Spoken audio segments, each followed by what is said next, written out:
The rain came down in sheets that Tuesday afternoon, each droplet creating a different pitch as it struck the greenhouse glass. D minor, if I had to guess. I'd learned to identify the musical notes in everything: the hum of the overhead heaters, B flat, the drip of the irrigation system, F sharp, even the particular frequency of footsteps on gravel varies by weight and gait. It was one of the many things that made most people uncomfortable around me, though the plants never seemed to mind.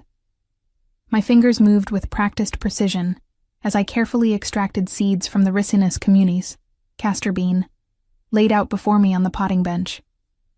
Each seed contained enough ricin to kill an adult human, which was precisely why I kept detailed records of every single one.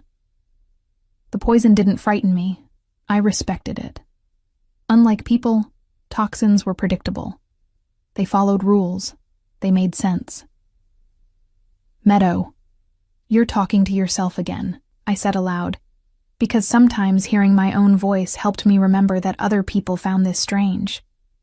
Dr. Chen, my therapist, said it was called masking, the exhausting performance of appearing neurotypical. But here, in my greenhouse sanctuary on the outskirts of Newark, there was no one to perform for except the 243 plants I'd cataloged this morning. The vintage Puccini recording crackled from my grandfather's old record player in the corner, filling the humid air with Nessun Dorma. I'd worn through 3 copies of this particular area, learning Italian phonetically from opera recordings because traditional language classes made my skin feel too tight. The language itself had patterns that soothed me, consistent pronunciation rules, logical conjugations. Unlike English with its chaos of exceptions, Italian made sense to my brain. I was labeling the seed container when the greenhouse door crashed open with such violence that I dropped the entire tray. Seeds scattered across the concrete floor like deadly confetti, and my heart rate immediately spiked to what I estimated was around 120 beats per minute. Too fast, too loud, everything suddenly too much. But it wasn't the noise that made me freeze. It was the man. He staggered through the doorway, one hand pressed against the glass as if the structure itself could hold him upright. Rain had plastered his white dress shirt against his torso, and even in my panic, my pattern-seeking brain registered details: expensive fabric, custom-tailored, 4 buttons undone, revealing olive skin and dark chest hair. His face was angular, harsh in its beauty, with a jaw that looked carved from marble, and eyes the color of espresso that were currently unfocused and dilated. Those eyes found mine for just a moment, and I saw something in them that I recognized because I'd felt it myself so many times. The desperate search for sanctuary, for one safe place in a world that made no sense. Then he collapsed, his body hitting my carefully swept floor with a sound I knew I would hear in my nightmares. Not quite a thud, more of a heavy exhale, followed by the absence of all movement. My social anxiety screamed at me to run, to call 911, to do anything except approach this stranger who had violated my sacred space. But my fingers were already moving, checking his pulse at his neck. 140 beats per minute, weak and thready.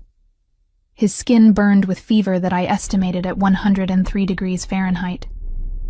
"Non morire," I whispered, the Italian spilling out before I'd consciously chosen it. "Non morire qui." Don't die. Don't die here. His eyes fluttered open at the sound, and he grabbed my wrist with surprising strength for someone who appeared to be dying. "Italiano?" His voice was rough gravel, each syllable clearly painful. "Si." I nodded, my own breathing becoming irregular. Physical touch from strangers usually sent me into sensory overload, but something about his grip felt more like an anchor than a violation. "Si, parlo italiano." The relief that washed over his face was so profound it almost looked like pain. "Aiutami," he rasped. "Help me." Then, in broken fragments, "Veleno, ricino, il mio consigliere." Poison. Castor bean, my counselor. The words rearranged themselves in my mind like a puzzle I was uniquely designed to solve. I looked at the scattered seeds on the floor, then back at the dying man, and felt the particular calm that always settled over me when I encountered a problem that involved plants rather than people. "Ricina?" I asked, already running through my mental database of toxic plant compounds. "Ti ha avvelenato con ricina." He managed a slight nod, his eyes beginning to close again. Ricin poisoning. I'd studied it extensively, not because I had any intention of using it, but because understanding poisons was essential to understanding their antidotes. My obsessive research into toxic plants, which most people found disturbing, had just become this stranger's only hope. "Quanto tempo fa?" I asked, needing to know when he'd been poisoned. "How long ago?" "6 ore." 6 hours. He could barely form the words. 6 hours since exposure. That meant we were in the critical window, past the point where simple decontamination would work, but before the full cascade of organ failure began. The ricin would already be in his bloodstream, binding to his cells, shutting down protein synthesis. Without intervention, he would experience increasingly severe vomiting, diarrhea, seizures, and ultimately, death within 3 to 5 days. But I had something most people didn't: an encyclopedic knowledge of obscure plant compounds and their interactions, combined with a greenhouse full of rare specimens. "Non ti muovere," I instructed, gently removing his hand from my wrist. "Don't move." "Posso aiutarti, ma devi fidarti di me." "I can help you, but you have to trust me." I stood, my mind already racing through the calculations. Ricin had no approved antidote, but there were experimental treatments using specific enzyme inhibitors found in certain plants. The Jatropha curcas seeds I'd ordered from Brazil contained compounds that could potentially interfere with ricin's binding process. Combined with activated charcoal from burnt willow bark and a diuretic tea from dandelion root to help flush his system. My hands moved without conscious thought, gathering supplies from various corners of the greenhouse. The mortar and pestle I used for seed extraction. The distillation equipment I'd salvaged from a university surplus sale. Containers of dried herbs hanging from the rafters, each one labeled with both common and scientific names in my precise handwriting. "Come ti chiami?" I asked as I worked, because despite my difficulty with social interaction, I needed to know his name. "What's your name?" "Dante." The word was barely a whisper. "Dante Marchetti." Dante, like the poet, appropriate for someone who appeared to be descending into his own personal inferno on my greenhouse floor. "Io sono Meadow," I replied, crushing the Jatropha seeds with careful pressure. The oil inside was toxic itself, but in the right concentration, combined with the right compounds. "Meadow Gallagher." He tried to smile, though it came out more as a grimace. "Irlandese. Irish on my father's side, yes." I continued working, my voice taking on the flat, focused tone it always did when I was solving a problem. "My mother was from Sicily. She taught me to love plants before she died when I was 8. My father didn't understand why I preferred greenhouse time to people time. Still doesn't." I was over-explaining, the way I always did when anxious, but Dante's eyes had closed again, and somehow it was easier to talk to him when I didn't have to maintain eye contact. The social exhaustion I usually felt was absent, replaced by the pure focus of a task I actually understood. The rain continued its percussion against the greenhouse roof as I worked, mixing, measuring, calculating dosages that existed nowhere in any medical textbook, because I was essentially inventing a treatment protocol in real time. Most people would have called this reckless. Dr. Chen would probably call it dangerous. But the alternative was watching this man die on my floor, and something about the desperate way he'd grabbed my wrist, the way his eyes had cleared when I spoke his language, made that unacceptable. "Questo ti farà star mal," I warned as I knelt beside him with the first mixture, a dark, oily liquid that smelled of burnt earth and bitter seeds. "This will make you sick." "Ma è necessario." but it's necessary. I had to support his head with my free hand, and the intimacy of the gesture made my skin prickle with discomfort. But I forced myself to stay present, to remain calm, because he needed me to be the stable element in whatever chaos had brought him here. He swallowed the mixture without hesitation. Trust I hadn't earned but was being given anyway.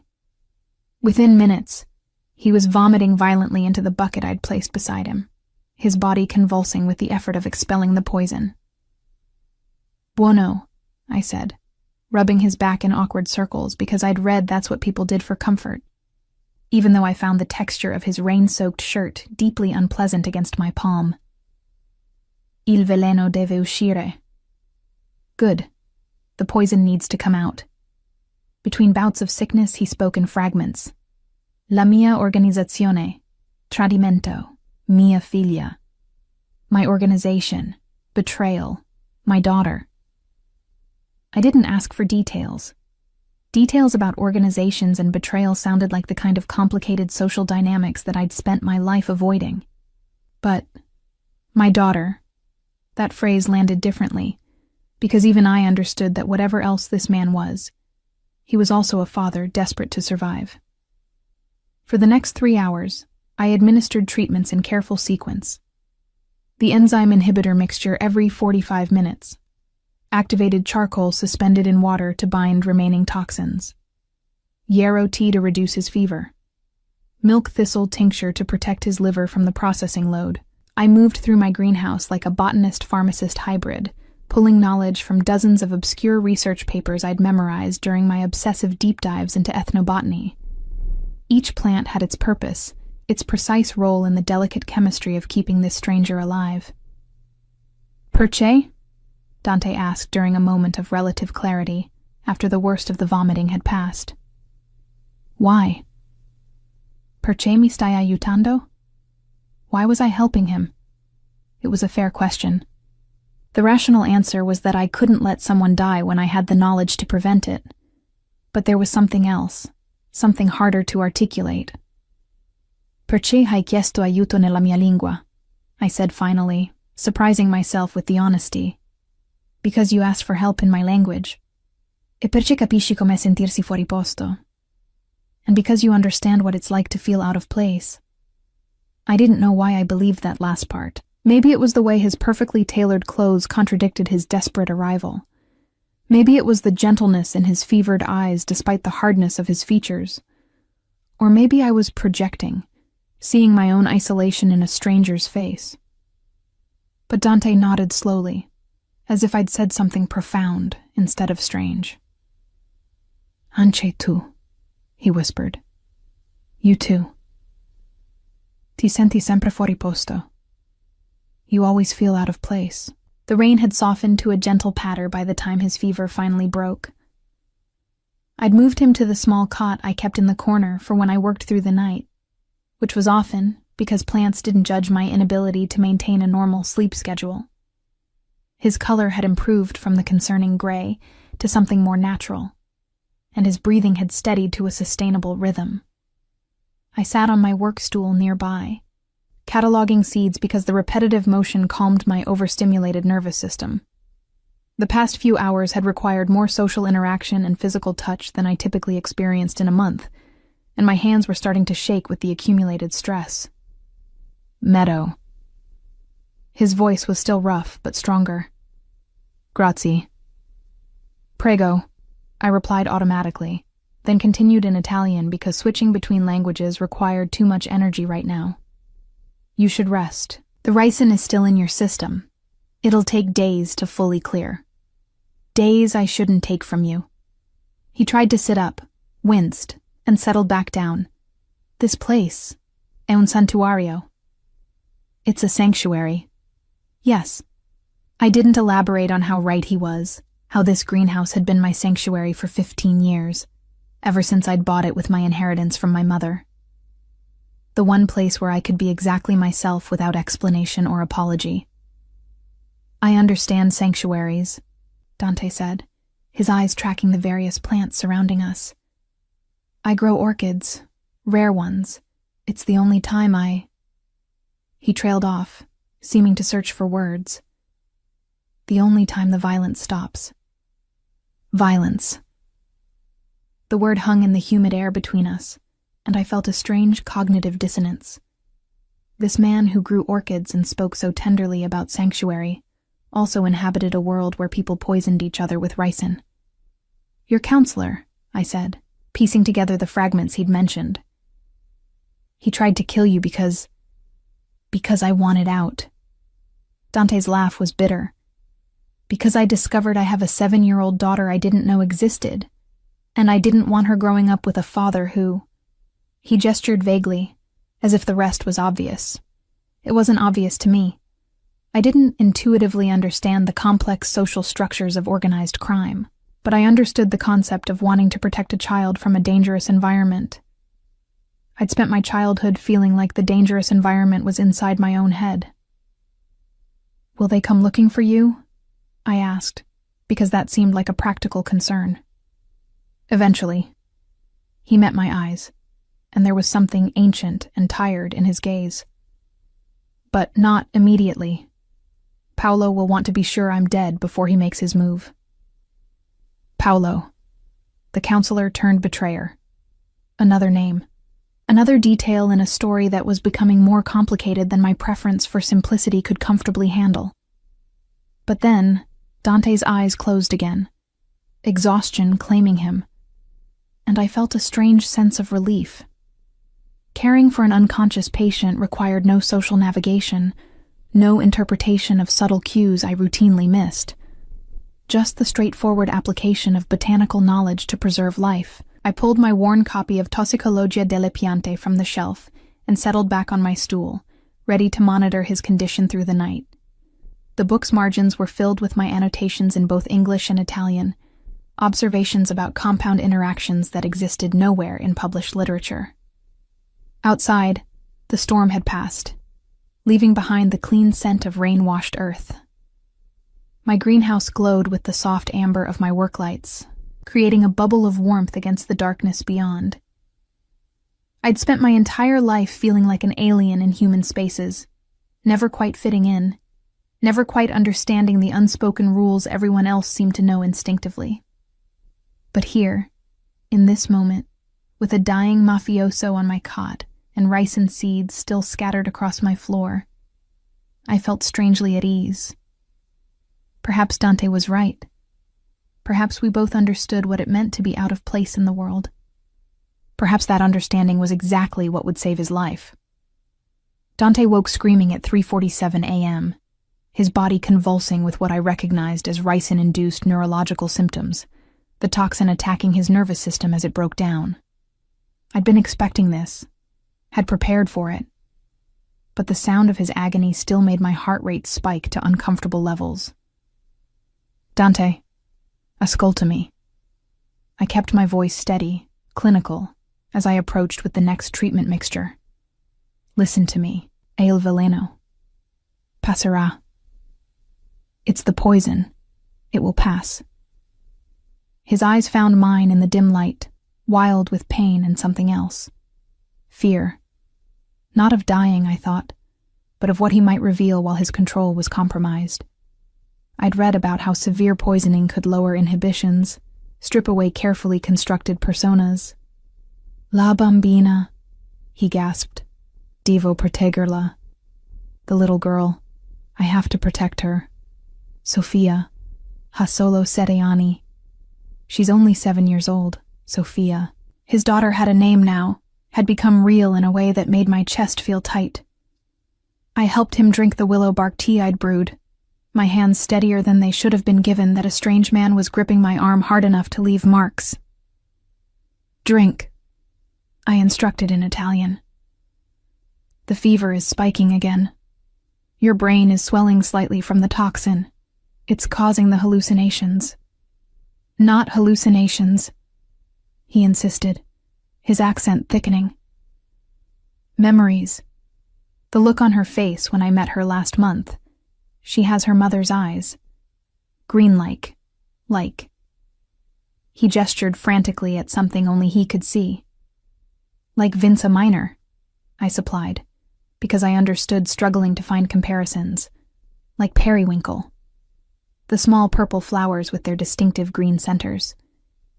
He laughed, a sound edged with hysteria. Yes, exactly like that. You understand. I did understand, in my own way. The desperate need to categorize, to find patterns and connections that made sense of chaos. It was how my autistic brain processed the world, through systematic observation, through finding the underlying structure in seemingly random information. Tell me about the orchids you grow, I said, because redirecting his focus might help with the pain. Also, truthfully, I was curious. It seemed incongruous. A mafia boss cultivating delicate flowers. His breathing began to slow as he latched onto the topic. I have a collection. Rare specimens. Some I've saved from extinction. There's one, a Paphiopedilum rothschildianum, that took me 8 years to coax into blooming. 8 years of precise temperature control, specific light conditions, exact mineral content in the water.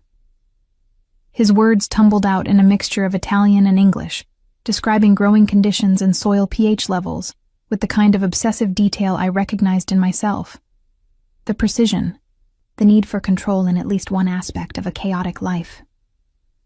8 years is impressive, I said, checking his pulse, still elevated but more stable. I've been trying to get my Amorphophallus titanum to bloom for 6, the corpse flower. The one that smells like rotting flesh when it flowers? Even in his weakened state, there was amusement in his voice. Fitting for someone who works with poisons. It's actually a protective mechanism, I explained, falling into the comfortable rhythm of botanical facts. The smell attracts carrion beetles for pollination. It's not about death, really. It's about survival. About using whatever tools evolution gave you to ensure the next generation. Dante's eyes sharpened despite the fever. Is that what you're doing? Using your tools to survive? The question felt more penetrating than it should have. I'm using my tools to save you, I replied, deliberately missing his point, or perhaps understanding it too well. The next several hours passed in a rhythm of treatment and rest. I administered compounds at precise intervals, monitoring his vital signs with the same attention I gave to my most delicate specimens. His fever would spike, I would intervene, it would subside. A cycle as predictable as photosynthesis. It was during one of his more lucid periods, around dawn, that he asked the question I'd been dreading. Why do you live alone out here, Meadow Gallagher? Why aren't you at a university somewhere, teaching botany, winning awards? My hand stilled on the mortar where I was grinding dried valerian root. I don't like universities. Too many people. Too much. Performing. Performing? I considered not answering, but his directness invited honesty. I'm autistic.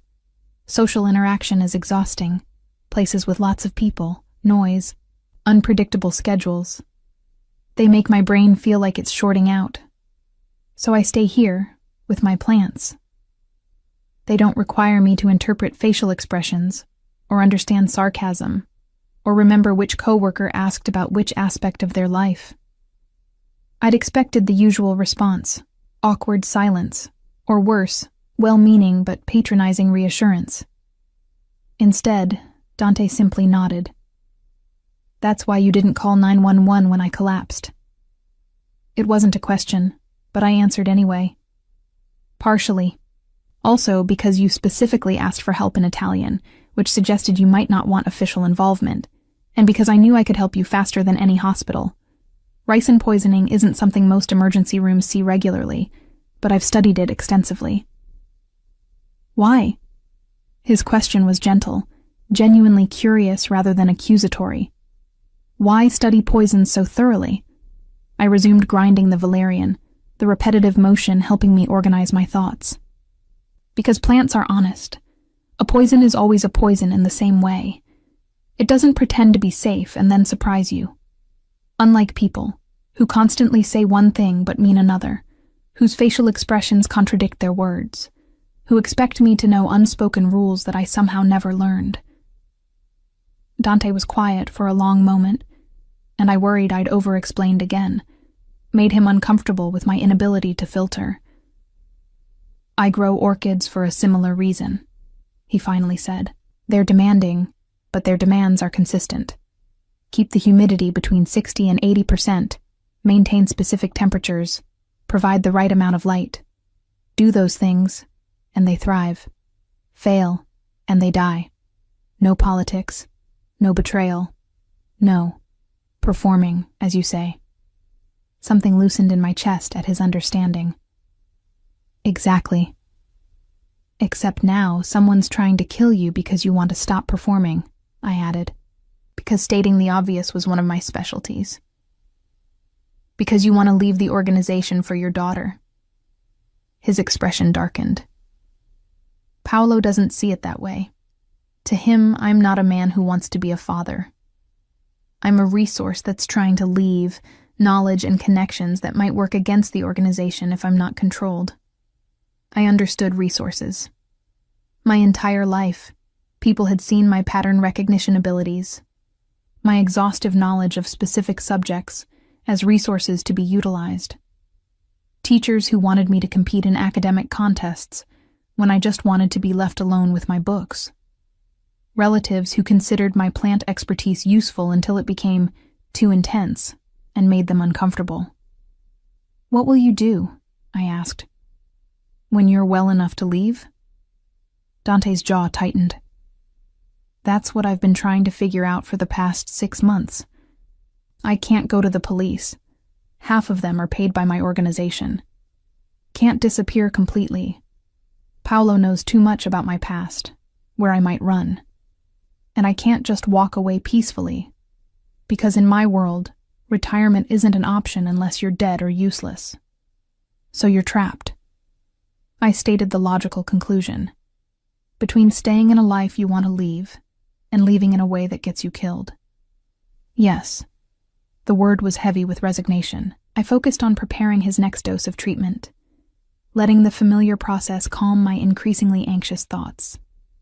This man's problems were becoming my problems simply because he'd fallen through my door, and I didn't know how to navigate that complexity.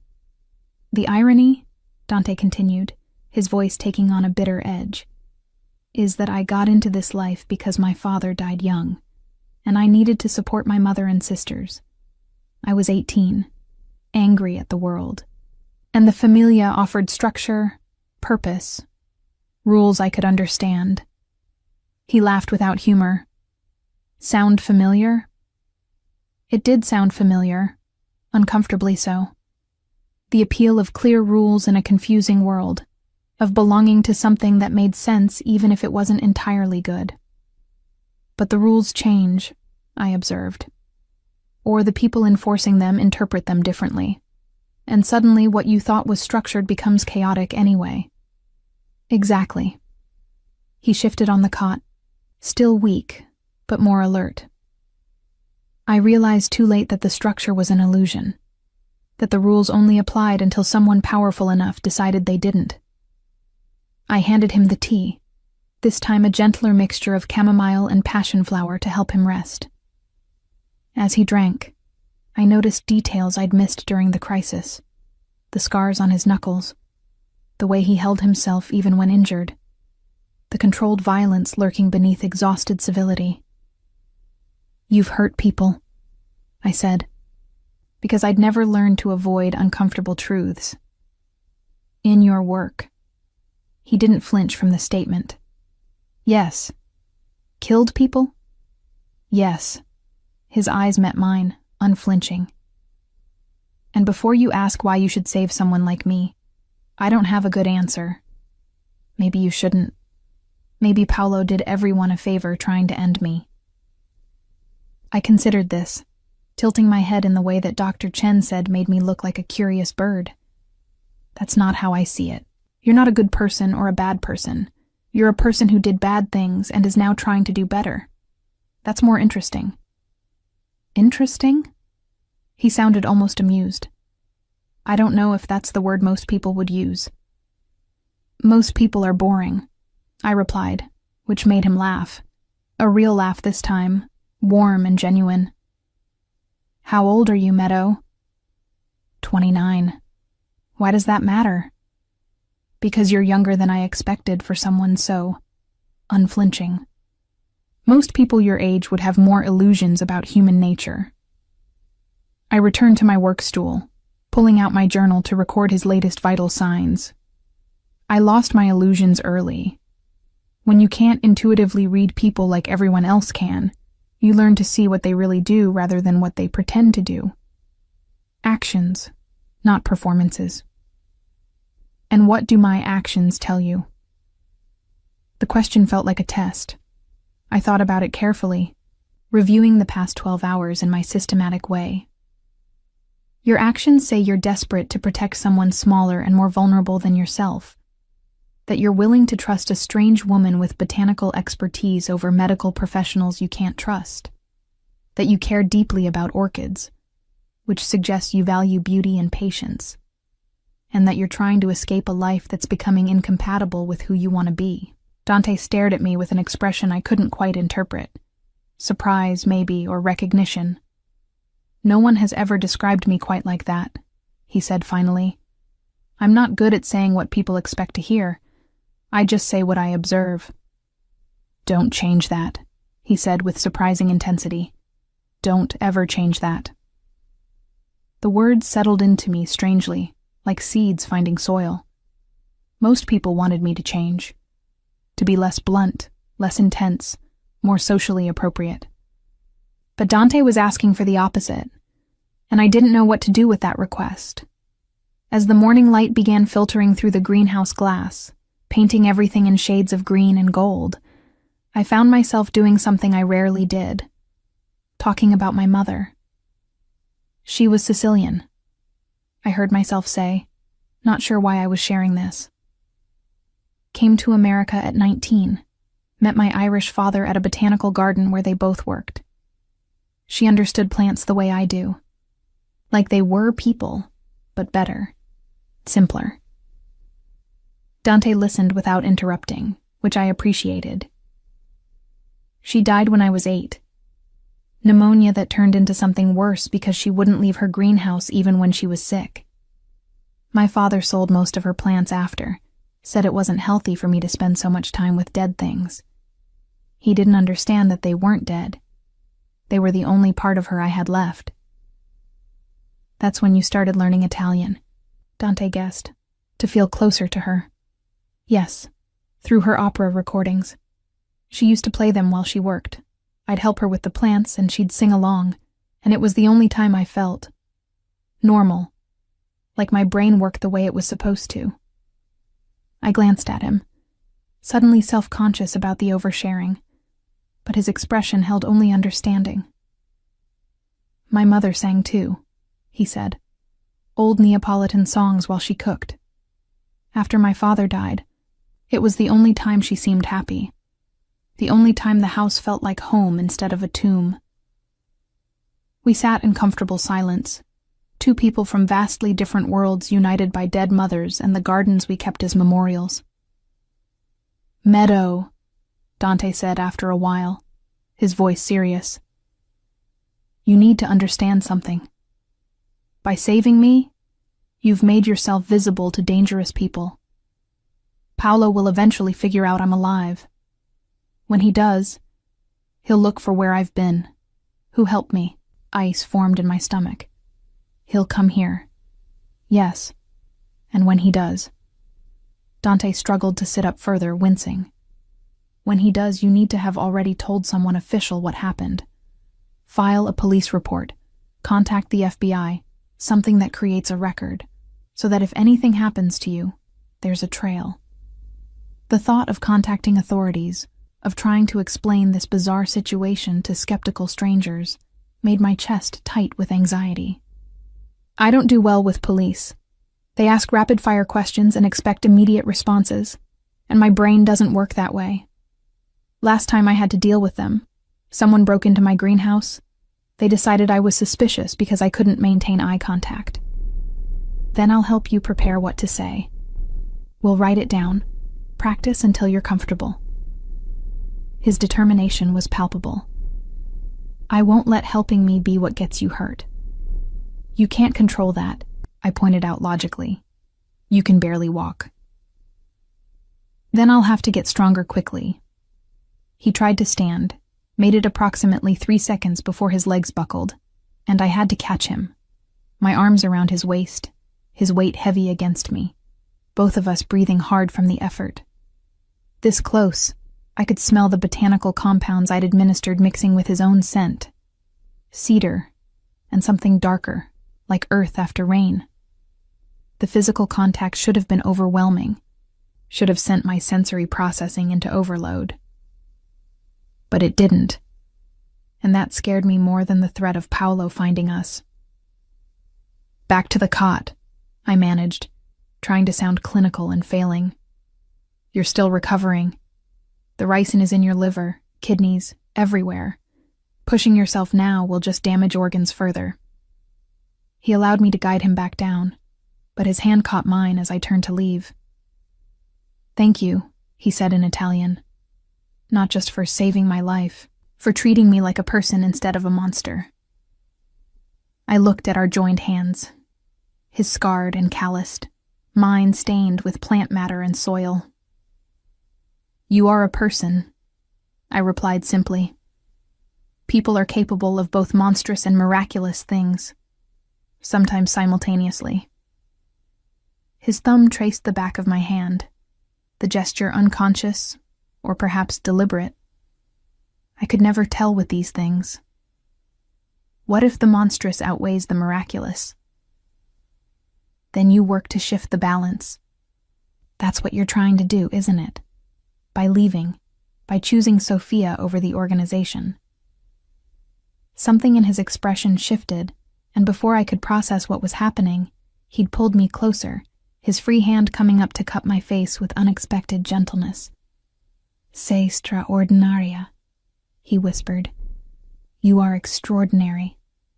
My brain short-circuited, unable to determine if this was gratitude or something else, unable to read the intention behind eyes that looked at me like I was something precious instead of strange. "I should check your liver enzyme levels," I blurted, pulling back awkwardly. "The milk thistle should be reducing inflammation, but I want to verify." If he was amused or disappointed by my retreat, his face didn't show it. He simply nodded, settling back against the pillows I'd arranged. But as I moved around the greenhouse gathering supplies for the next round of treatments, I was hyper-aware of his gaze following me, and of the particular way my heart was now beating. Not the rapid staccato of anxiety, but something slower, deeper, more dangerous. Outside, Newark was waking up. Soon I'd need to call someone, figure out how to protect us both from whatever was coming. But for now, in this moment, my greenhouse remained what it had always been. A sanctuary. Just one that now held far more than plants. By the third day, Dante could walk the length of my greenhouse without collapsing, though his movements remained careful, measured. I'd created a protocol, monitoring his kidney function through urinalysis, checking for protein breakdown, adjusting his treatment based on symptoms. It was methodical, scientific, safe. What wasn't safe was the way we'd fallen into a rhythm that felt too comfortable, too right. He'd started helping with plant care, moving slowly but precisely, following my instructions about water temperature and soil pH with the same attention he'd described giving his orchids. "This one," he said, gently touching the leaves of my Datura stramonium, "is toxic, yes? Extremely. Devil's trumpet. Contains tropane alkaloids that cause hallucinations, paralysis, death." I was repotting a nearby succulent, my hands steady with the familiar task. But in controlled doses, compounds from Datura have been used for centuries in medicine. Pain relief, muscle relaxation. "Poison and cure in the same plant," Dante observed. "Depends on how you use it." "Like people," I replied, then felt my cheeks heat at the obvious metaphor. That was too on the nose. Sorry. His laugh was warm, genuine. I liked it. You don't filter your thoughts the way most people do. It's refreshing. Most people find it off-putting. I'm not most people. He'd moved closer without me noticing, close enough that I could see the slight tremor still present in his hands. And you're not off-putting, Meadow. You're honest. There's a difference. Before I could respond, my phone rang. An unfamiliar number with a Newark area code. I stared at it with the particular dread I reserved for unexpected social interaction. Do you need to answer that? Dante asked. No. Probably a sales call. But even as I said it, something felt wrong. The timing, the persistence as it rang and rang. Dante's expression had shifted too, his body language subtly changing to something more alert, more dangerous.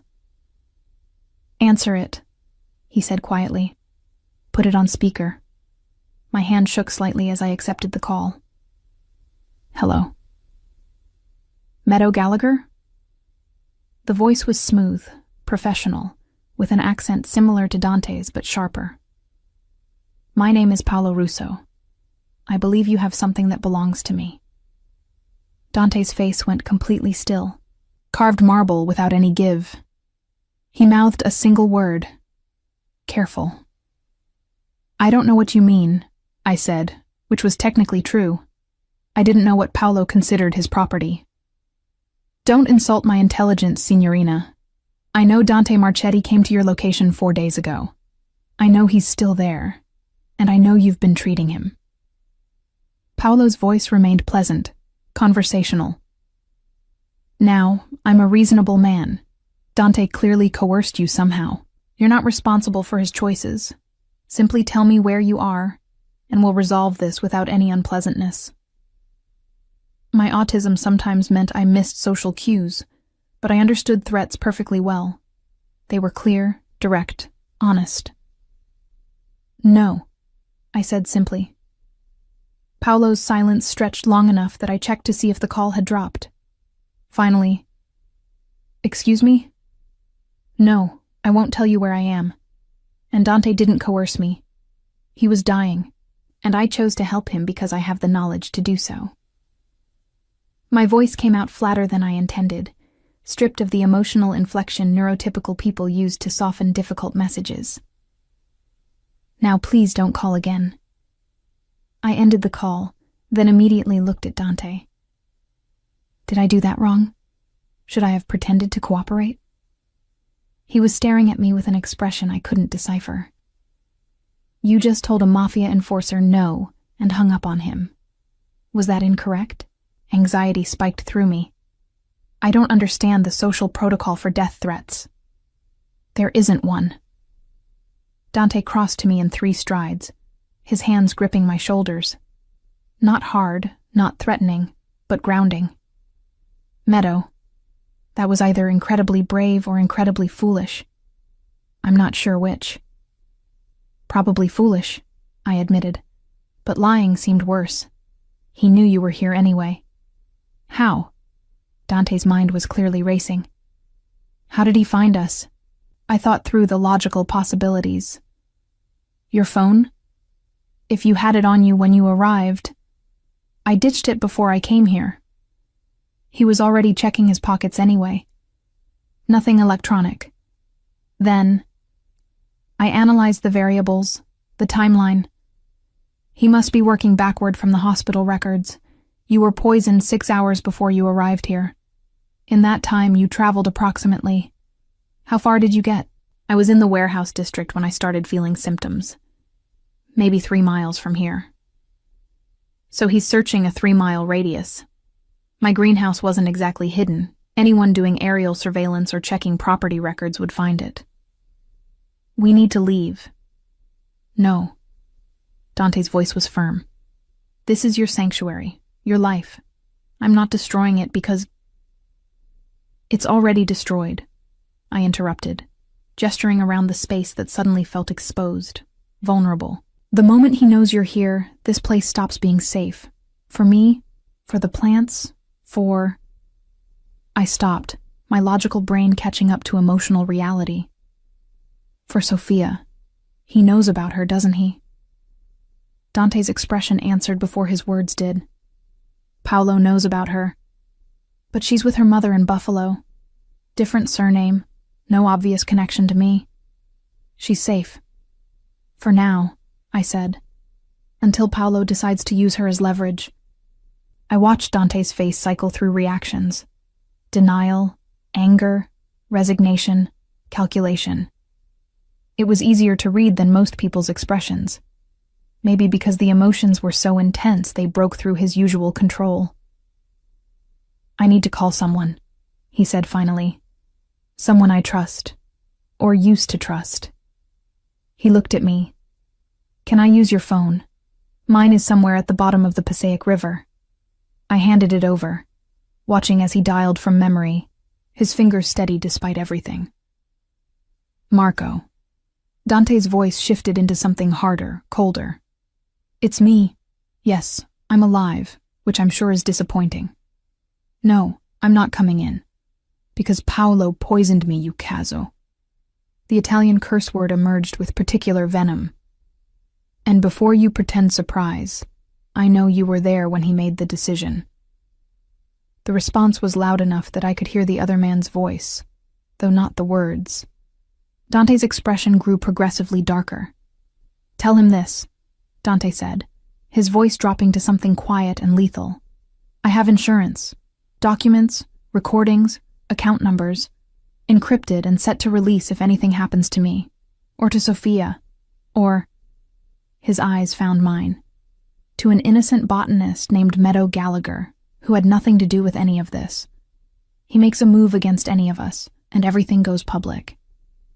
More talking from the other end. Dante waited it out with visible patience. I don't care if Paolo believes me or not. I care that he knows the stakes. A pause. 1 week. I need 1 week to get my affairs in order and then I'm gone. Out of the family, out of the city, out of his life. Tell him. Tell him he wins. I'm not fighting for territory or power. I just want to leave. He ended the call, then stood there holding my phone like it weighed 1,000 pounds. Did you really prepare insurance? I asked. Documents and recordings? No.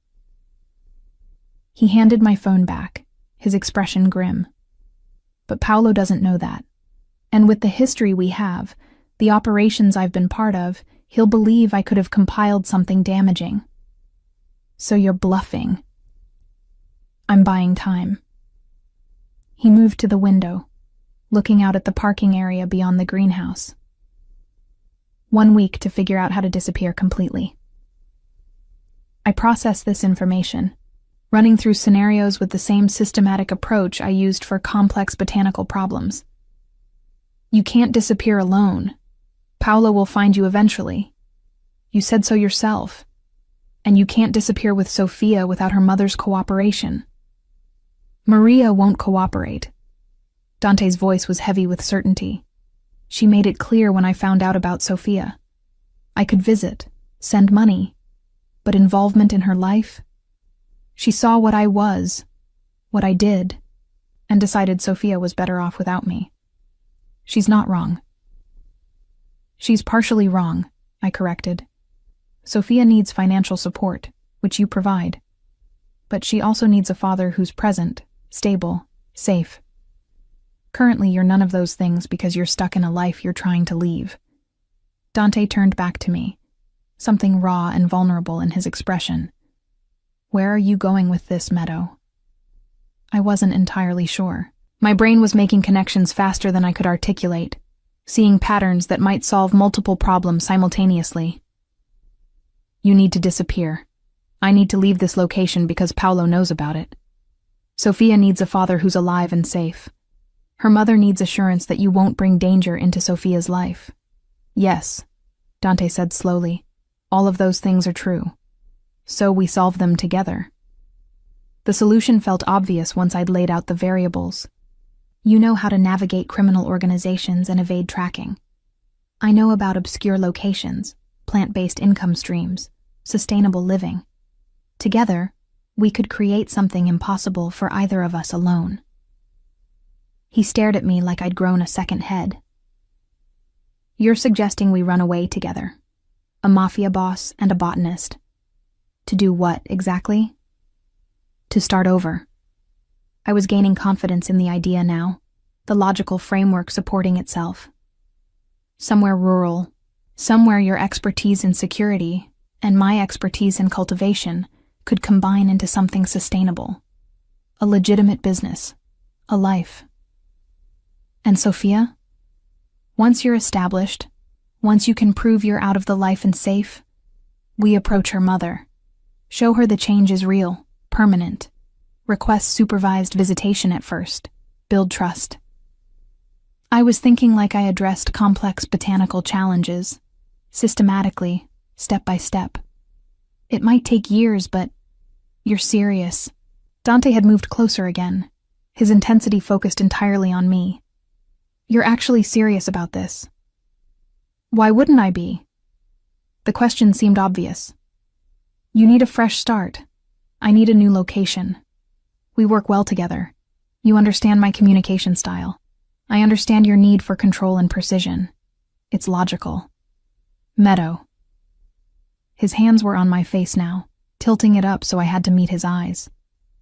This isn't a botanical problem with a botanical solution. This is your life, your safety. You'd be giving up your greenhouse, your sanctuary, everything familiar, to help a man you've known for less than a week.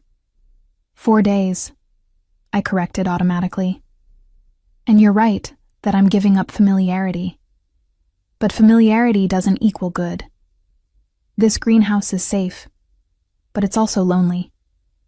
I've spent 15 years here using plants as a substitute for human connection, because humans are too hard, too unpredictable. My voice caught slightly. But you're not. You're difficult in ways I understand. Your intensity, your need for precise control, your honesty about who you are. These things make sense to me. I've killed people, he reminded me, voice rough.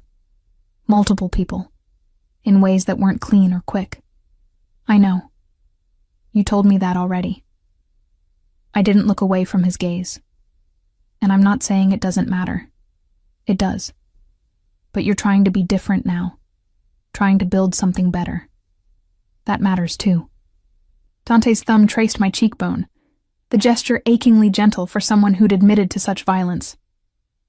What if I can't be different? What if the monster is all there is? Then I'll use my extensive knowledge of poisons to handle the situation.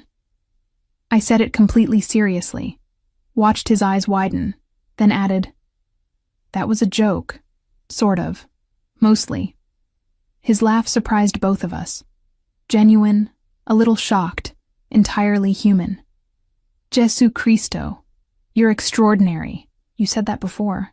I still don't understand why. Because you see me clearly and don't look away.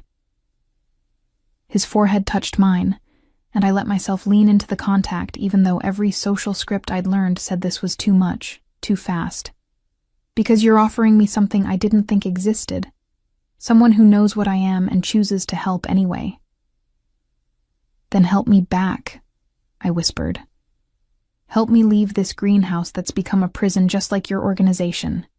Help me try something new, something scary, something that might actually feel like living instead of just existing. The kiss happened before I could analyze it, his lips on mine, gentle and asking rather than demanding. My first thought was that he tasted like the valerian tea I'd been giving him. My second was that kissing was overwhelming but not unpleasant when it was with someone whose touch I'd already categorized as safe. We broke apart slowly, both breathing harder. This is probably a terrible idea, Dante said. Probably, I agreed. But most of my best decisions have looked terrible initially. Like saving a poisoned mafioso. Exactly like that. I stepped back, needing space to think clearly. So, logistics. We have 1 week before Paolo expects an answer. In that time, we need to research potential locations, arrange funds that can't be traced, prepare my most valuable plant specimens for transport, and develop a security protocol for the move itself. Dante was smiling now, a real smile that transformed his harsh features into something almost boyish. You've already started planning. Planning is calming. I pulled out my journal, flipping to a blank page. I can't control whether Paolo will honor his agreement, but I can control having multiple contingency plans. For the next several hours, we worked together. Dante on my laptop researching properties in remote locations, me cataloging which plants could survive transport, and which I'd need to recreate from seeds or cuttings. It was comfortable, productive, the kind of parallel work that let my overstimulated brain settle. Montana, Dante said eventually. There's a property for sale, 60 acres, existing greenhouse infrastructure, cabin on site, private access road. The listing has been active for 8 months. Property's probably negotiable. I looked at the listing he'd pulled up. The greenhouse was smaller than my current setup, but workable. The land had water access, good light exposure. What's the area's climate zone? 5B. Cold winters, but manageable with proper infrastructure. My mental database clicked through plant varieties that would thrive in those conditions.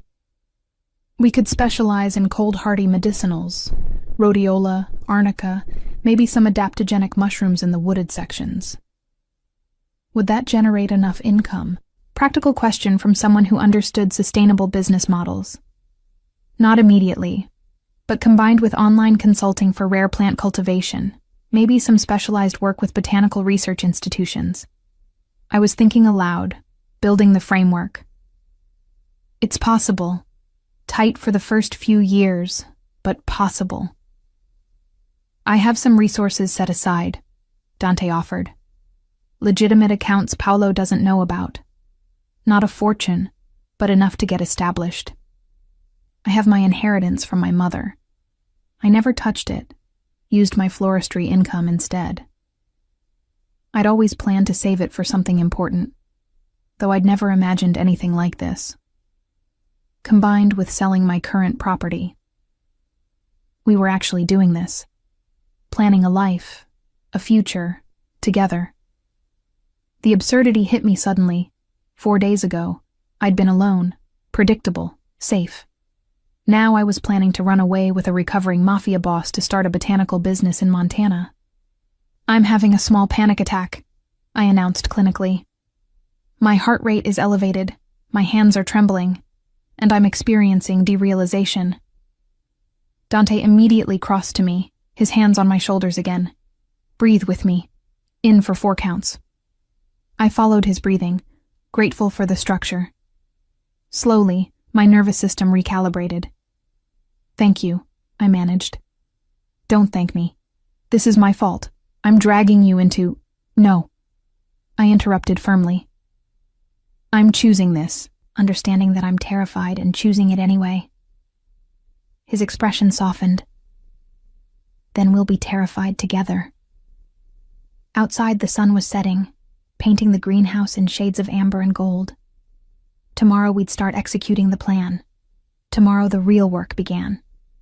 But tonight, for just a moment, I let myself imagine it.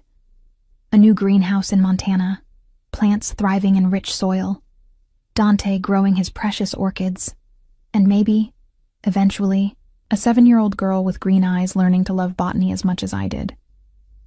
It was possible. Terrifying, uncertain, completely outside my carefully controlled existence. But possible. The next morning, I woke on my cot to find Dante already awake, sitting at my work table with my laptop and several notebooks spread before him. The early light caught the silver threading through his dark hair, made him look almost soft, despite the tension visible in his shoulders. You didn't sleep, I observed, my voice still rough from the few hours I'd managed. Couldn't. He glanced up, and I saw the exhaustion shadowing his eyes.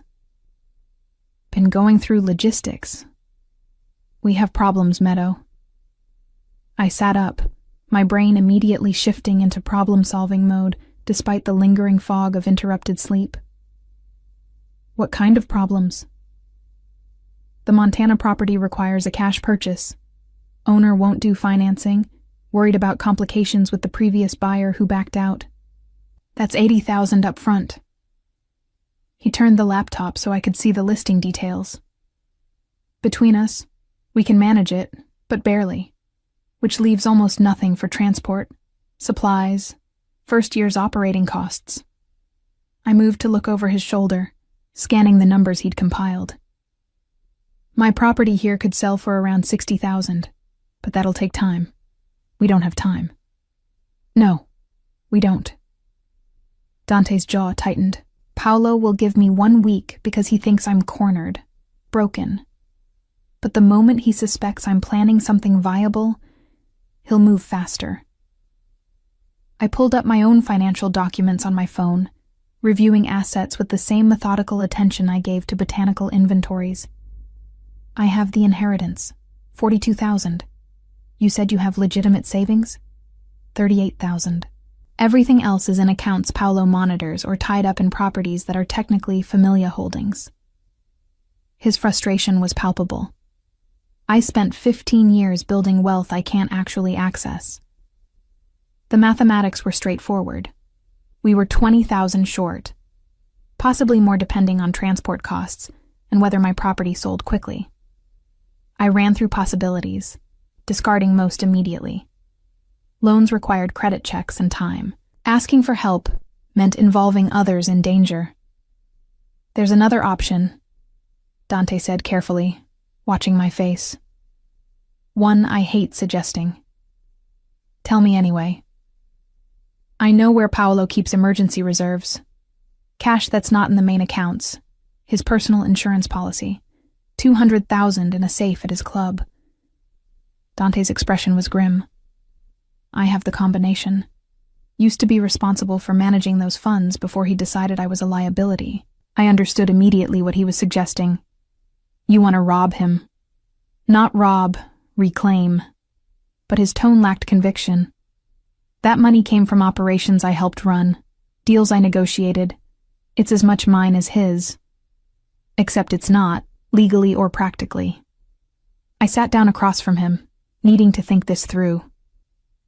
If you take it, you're not just leaving the organization, you're stealing from it. That changes everything. I know. His hands were fisted on the table. Believe me, I know. It means Paolo won't just let me disappear. He'll hunt me actively, make an example. But Meadow, without that money, we don't have enough to make this work. We'd be starting with nothing in a place where one bad winter could destroy everything. My logical brain warred with my instinct for self-preservation. The smart choice was obvious. Don't escalate. Don't take the money. Find another way. Except there wasn't another way. Not in our timeline. What's the security situation at the club? I asked, and watched relief flash across Dante's face before he caught himself. You're considering this. I'm gathering information. There's a difference. Though not much of one, admittedly. If we're going to evaluate this option, I need complete data. Dante pulled up a document he'd apparently been working on. A detailed layout of the club, security positions, timing of guard rotations. Paolo's office is on the 3rd floor. 2 guards in the main entrance. 1 more at the 2nd floor stairs. Cameras in hallways but not in the office itself. Privacy concerns for meetings. When do guards change shifts? 3 a.m. That's when everyone's least alert, most predictable. I studied the layout. My pattern recognition abilities finding rhythm in the security protocols. The safe is behind the Canaletto painting, yes? Dante's eyebrows rose. How did you... You mentioned once that Paolo has a Canaletto landscape that cost him more than some people's houses. Where else would someone that ostentatious hide his emergency reserves? I traced the office layout with one finger.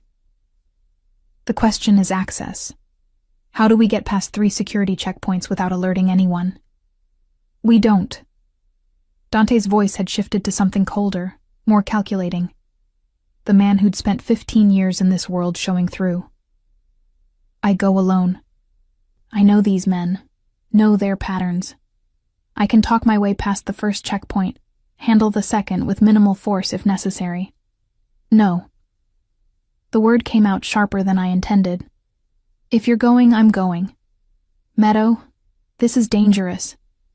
Everything about this situation is dangerous, I interrupted. And you're still recovering from ricin poisoning. Your fine motor control isn't back to baseline. I've watched you try to open bottles. Your reflexes are compromised. You need backup. He stared at me like I'd suggested something absurd, which I suppose I had. You're a botanist, not a criminal. You've probably never even gotten a speeding ticket. True. But I have advantages you don't. I ticked them off on my fingers. 1. I'm completely unexpected. No one's looking for a woman with you, especially not someone who appears harmless. 2. I'm very good at being overlooked. Part of masking for years means I know how to become invisible in social situations. 3. I can create distractions using botanical compounds if necessary. Botanical compounds? Dante repeated flatly. I crossed to my workspace, pulling out several small vials. Capsaicin extract at concentrations high enough to incapacitate without permanent damage. Valerian and chamomile compounds that in aerosol form cause rapid drowsiness. Nothing lethal. Nothing that leaves lasting effects, but enough to buy us time if things go wrong.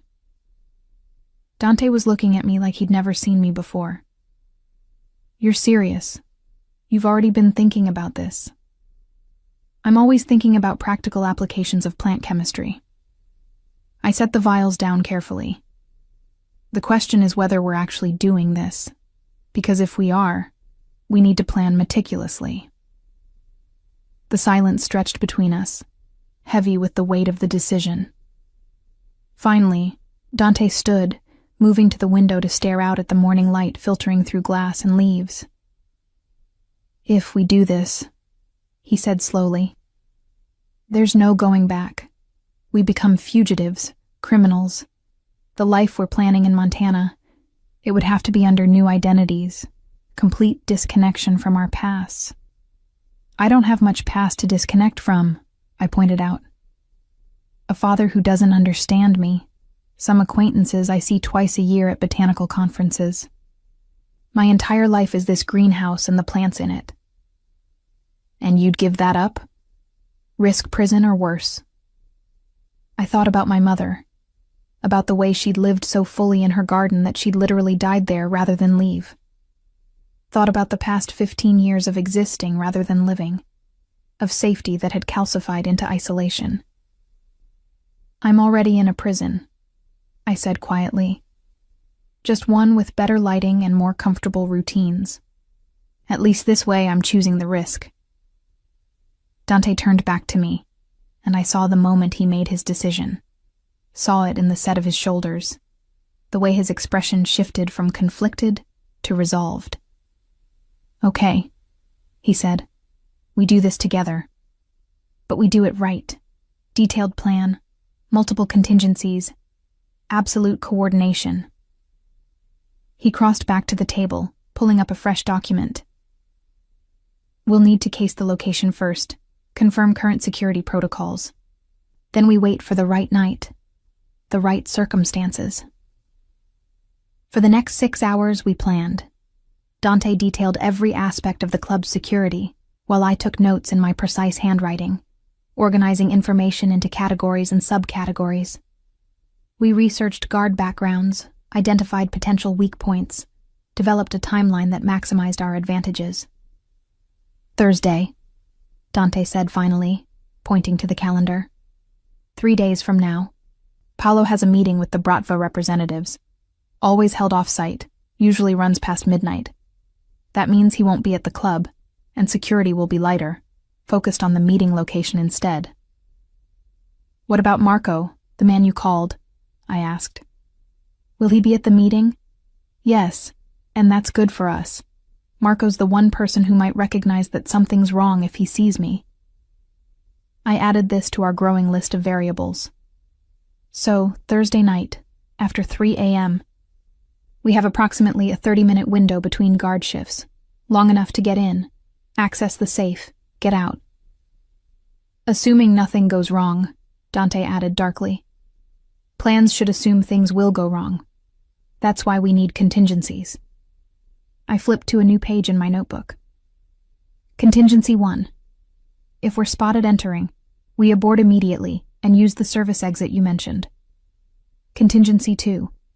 If we're spotted inside but can still reach the safe, we take only what we can carry quickly and exit through the third-floor fire escape. Contingency 3. Meadow. Dante's hand covered mine, stopping my frantic writing. We're going to be okay. We're good at this. Planning, precision, working together. I looked at our joined hands, at the visible tremor still present in his fingers, the reminder that he was still healing. Are you sure you're well enough for this? Physically, I mean. I have to be. His voice was firm. Because if we don't do this now, while we have the opportunity, we'll lose our window entirely. He was right, logically. But the risk felt enormous, the potential for failure catastrophic. I'd spent my entire life avoiding situations I couldn't control. And now I was planning to walk directly into maximum unpredictability. I'm scared, I admitted, because honesty was easier than pretending. Good. Fear makes you careful. Dante squeezed my hand gently. I'm scared too. But I'm more scared of the alternative, of Sophia growing up knowing her father couldn't find the courage to change. That reasoning I understood. Not for Sophia, whom I'd never met, but for the version of myself I might become if I let fear keep me in this greenhouse forever. Okay, I said, my voice steadier than I felt. Thursday night. We do this. The next 3 days passed in a strange suspension of normal time. We continued monitoring Dante's recovery, his liver enzymes finally returning to acceptable levels, his stamina improving. I began the careful process of preparing my most valuable specimens for eventual transport, taking cuttings and collecting seeds while trying not to think about which plants I'd have to abandon. Dante made several reconnaissance trips to the club, confirming security patterns and timing his observations with the precision of someone who'd spent years in this world. Each time he left, I found myself staring at the door, heart racing until he returned safely. You're anxious when I'm gone, he observed after the third trip, finding me systematically reorganizing my entire seed collection, a sure sign of stress. I'm anxious generally, I replied, not looking up from the careful sorting. But yes, more so when you're potentially in danger. He sat beside me on the floor where I'd spread out hundreds of seed packets, each one meticulously labeled. This categorization system is remarkable. You've organized by both botanical family and geographic origin. And toxicity level, and medicinal properties, and difficulty of cultivation. I gestured to the color-coded labels. Cross-referencing makes information retrieval more efficient. It's beautiful, he said, and something in his tone made me finally look at him. The way your mind works, it's beautiful. I didn't know how to respond to that. Most people found my systematic thinking exhausting or strange, not beautiful. In my world, Dante continued, picking up a packet of aconitum seeds. The most successful people are the ones who can see patterns others miss, who can organize chaos into something understandable. He smiled slightly. You'd have been dangerous in the Familia Meadow. That brain of yours would have made you invaluable. I don't want to be invaluable to dangerous people, I said quietly. I want to be valued by people who won't use me and then discard me when I'm no longer useful. His expression shifted to something pained. Is that what you think I'm doing? Using you? No. I was surprised to realize I meant it. You're honest about what you need and what you're offering in return. That's not using, that's partnership. Complicated, possibly ill-advised partnership, but partnership nonetheless. Possibly ill-advised, he repeated with dark amusement. That's one way to describe planning a heist with your poisoning victim. Technically, you're my poisoning patient, not victim. I returned to sorting seeds, the familiar motion calming. There's a difference. Of course there is.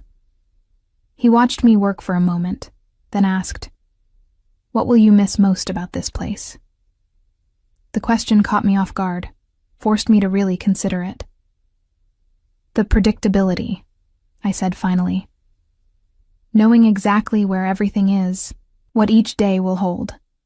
The garden responds to consistent care with consistent results. No surprises, no sudden changes." "That sounds safe," Dante observed, "but also lonely."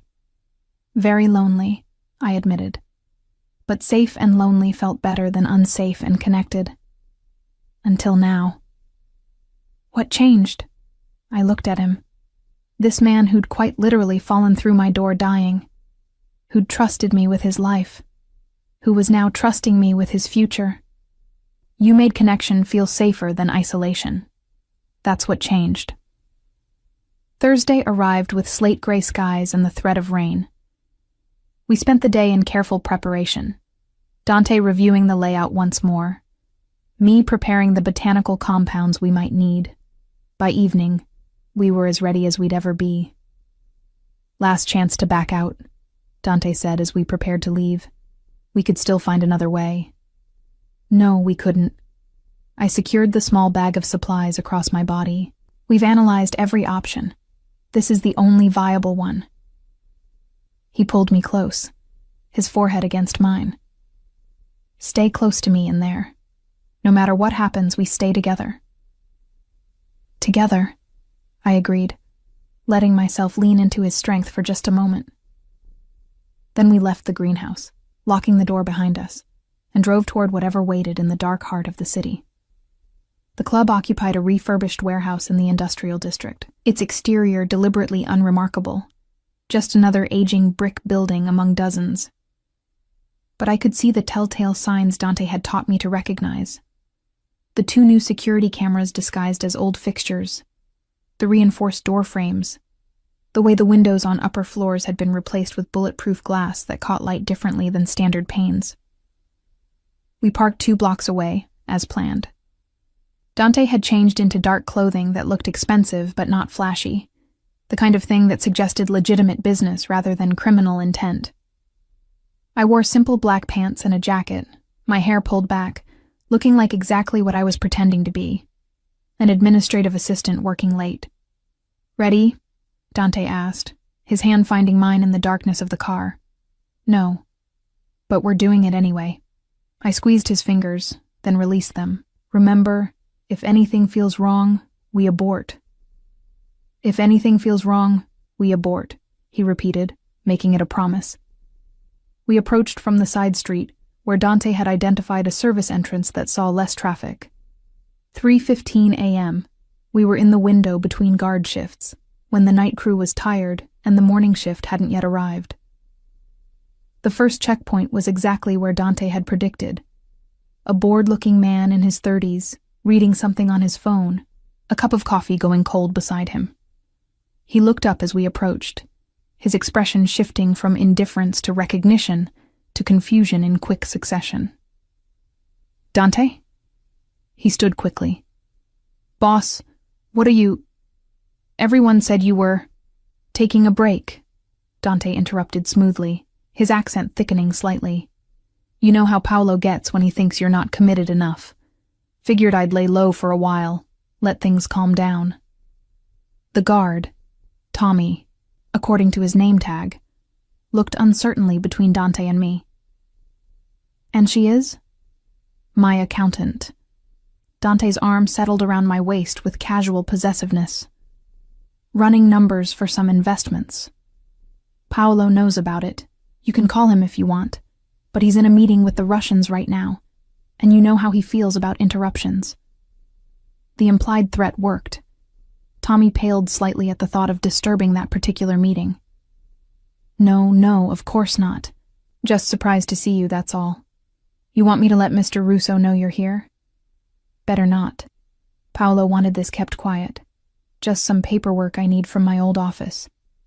Dante smiled, and I recognized it as the dangerous one, the one that didn't reach his eyes.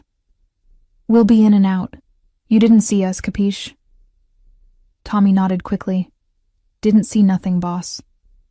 We moved past him, and I felt Dante's grip on my waist tighten momentarily.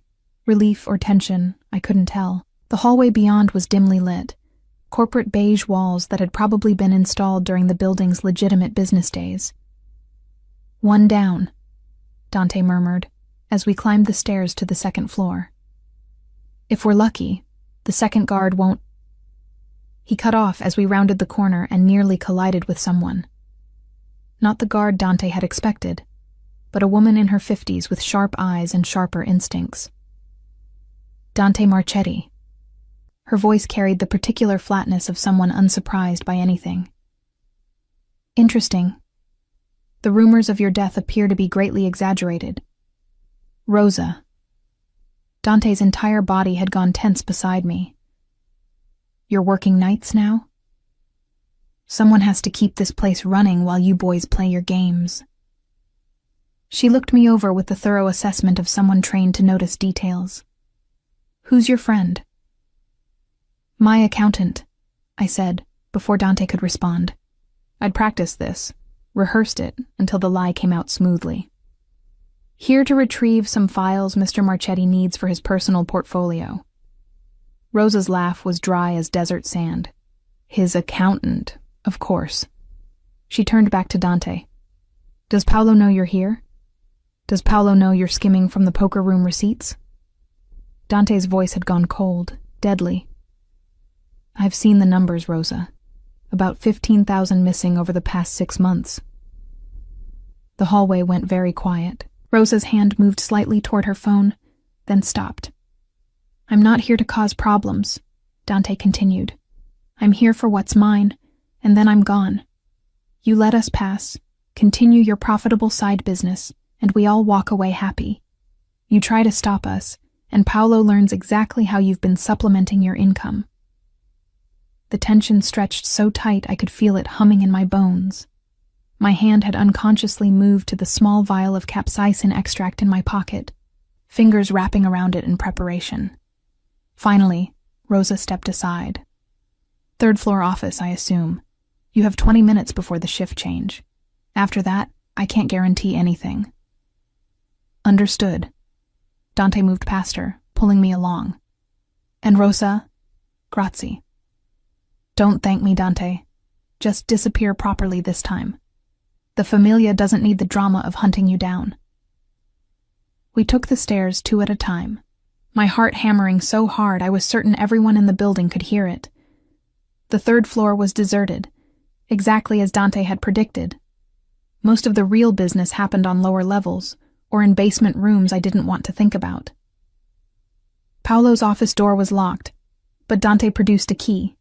Apparently they'd never gotten around to changing the locks after his fall from grace. Inside, the space was aggressively masculine. Dark wood, leather furniture, and artwork that was probably worth more than my entire greenhouse.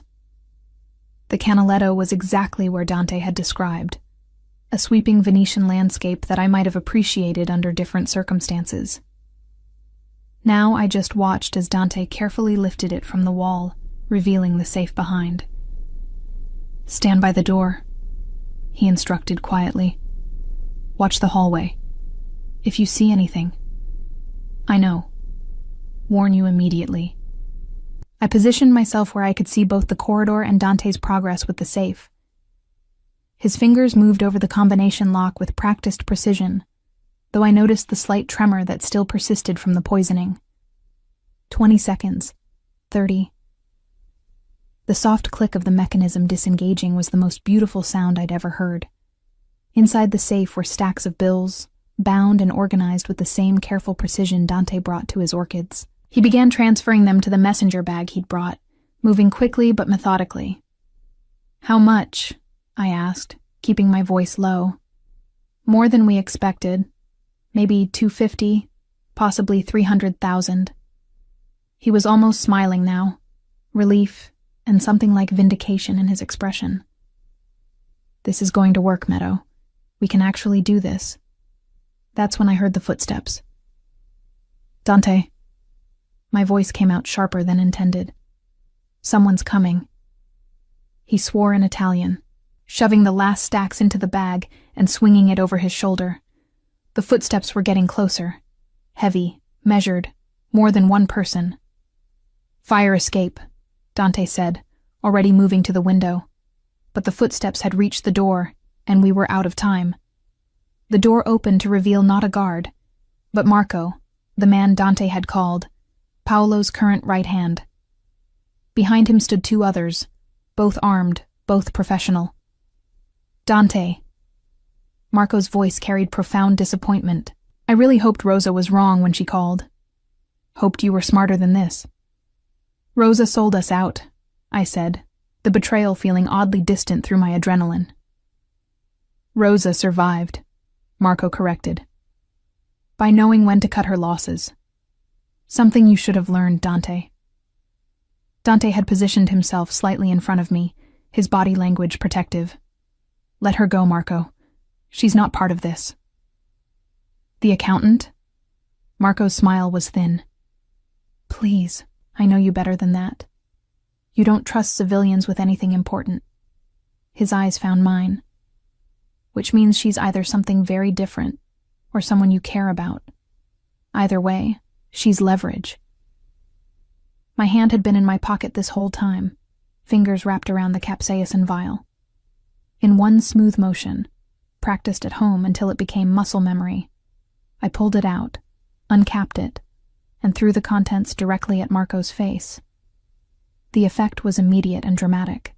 Marco screamed, his hands flying to his eyes as the concentrated capsaicin, approximately 3 times stronger than police-grade pepper spray, did its work.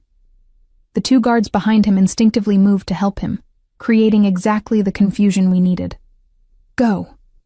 I shoved Dante toward the window he'd already unlatched. We went through together, my feet finding the fire escape's metal grating as alarms began shrieking behind us. Dante was already descending, taking the stairs 3 at a time despite his still healing body. I followed, my systematic brain noting irrelevantly that we were approximately 40 feet above ground level, that the drop from each platform was 12 feet, that the mathematical probability of injury was increasing with each rush step. Shouts echoed above us. The guards had recovered enough to give chase. Dante reached the final ladder, the one that required pulling down to extend to ground level. It stuck. Rust or disuse or just cosmically bad luck. "Other side." I pointed to the neighboring building's fire escape, maybe 6 feet away. A gap that looked much larger from this height, especially in darkness, especially with armed men descending behind us. Dante looked at me, then at the gap, then back at me. "Can you make that jump?" "I don't know. I've never jumped between buildings before. It's not a typical botanical application." My voice had gone flat with terror, all emotion stripped away by my brain's emergency protocols. "Meadow." He gripped my shoulders. "I need you to try. On 3. 1. Wait, I need to calculate the distance to velocity ratio. 2. This is a terrible. 3. We jumped together, that awful moment of suspension where gravity seemed negotiable, where my systematic brain shut down entirely because there was no data set for this, no pattern to follow. We landed hard on the neighboring fire escape, the metal groaning under the impact but holding. Behind us, I heard the first guard attempting the same jump, heard the thud and curse as he didn't quite make it, catching the railing instead of the platform. That gave us maybe 30 seconds. We scrambled down the remaining stories, my hands scraped raw from the rough metal railings. Finally, ground level.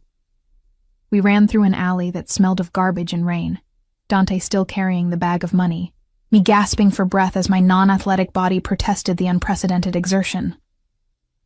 "Car," Dante managed, pointing. We reached his vehicle just as I heard the guards emerging from the building behind us. Dante was driving before I'd even fully closed my door, tires squealing as we accelerated away from the club.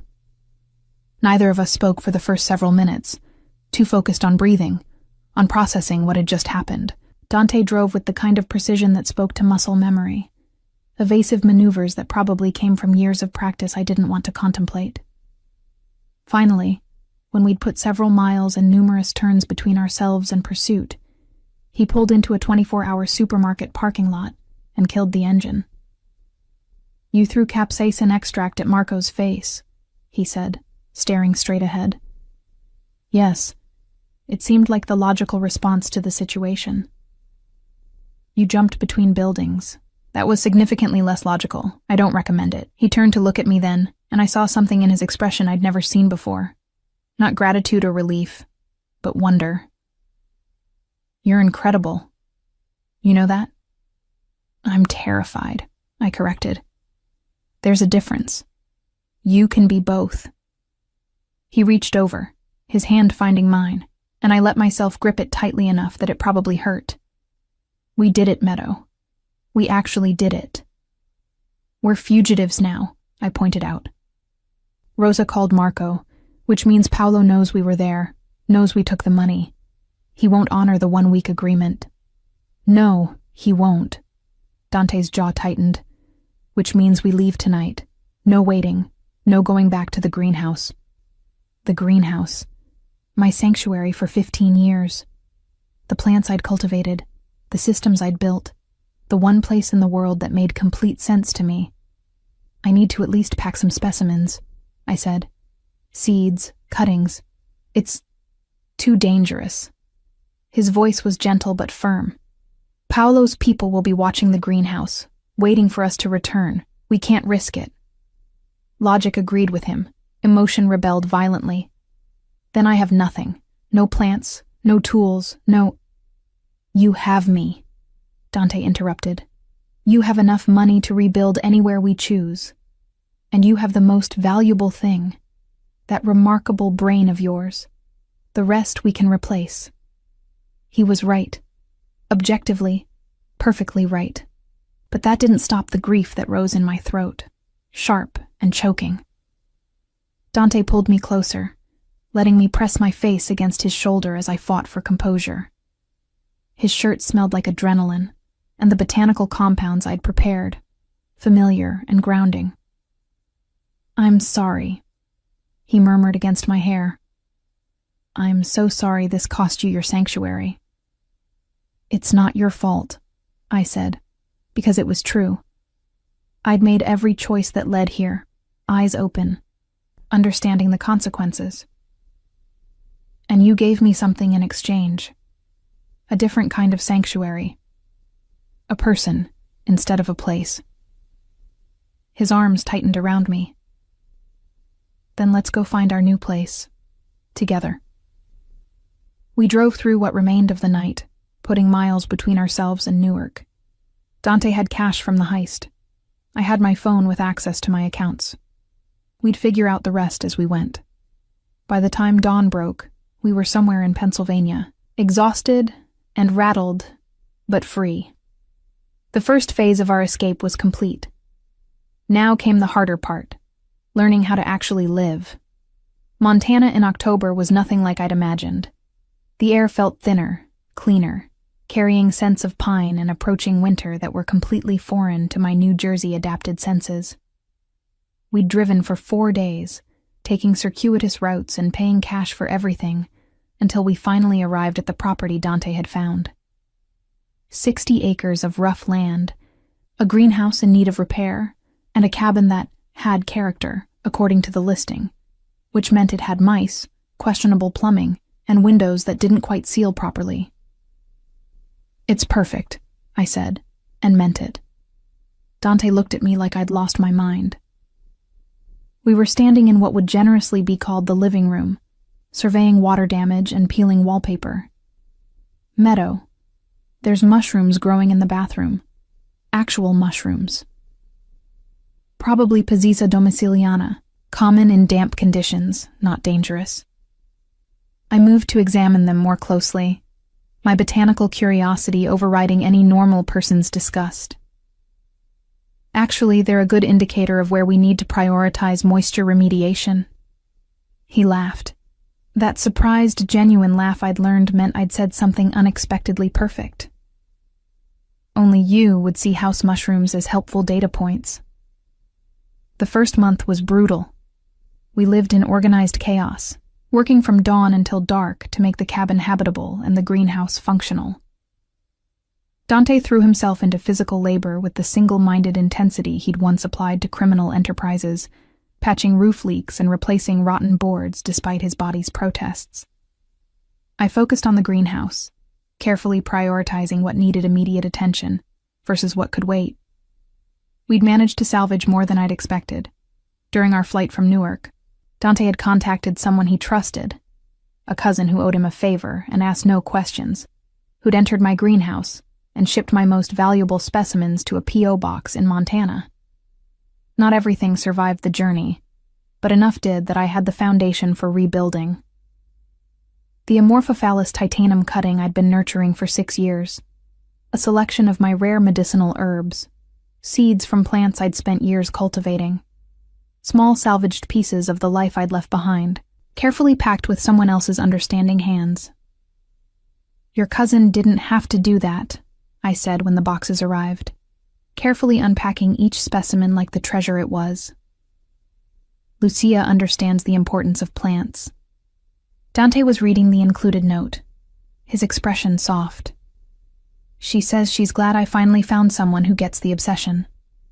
Also that I'm an idiot for whatever I did that required fleeing the state. But she hopes I'm happy." "Are you?" I asked, suddenly needing to know. "Happy?"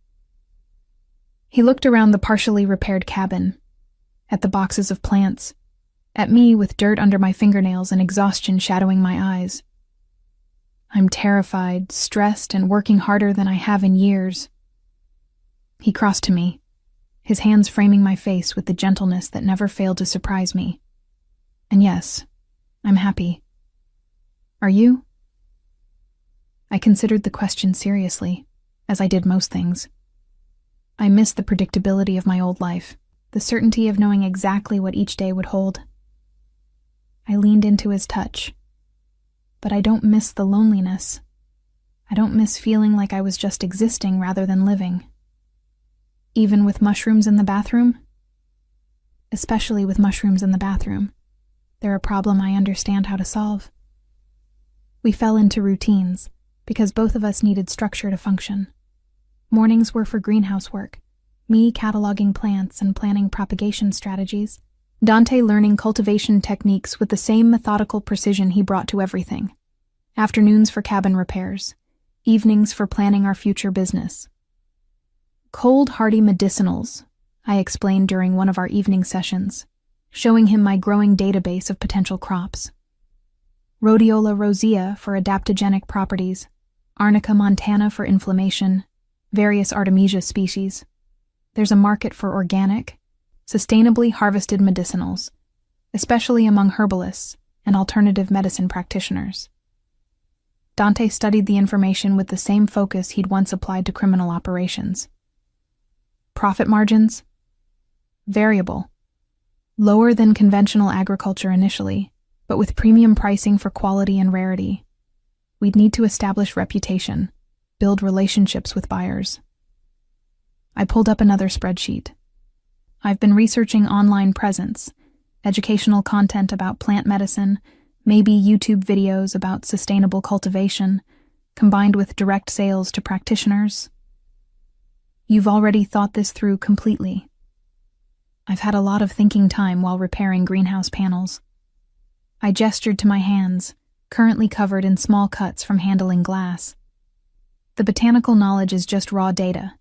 Turning it into sustainable business requires different framework.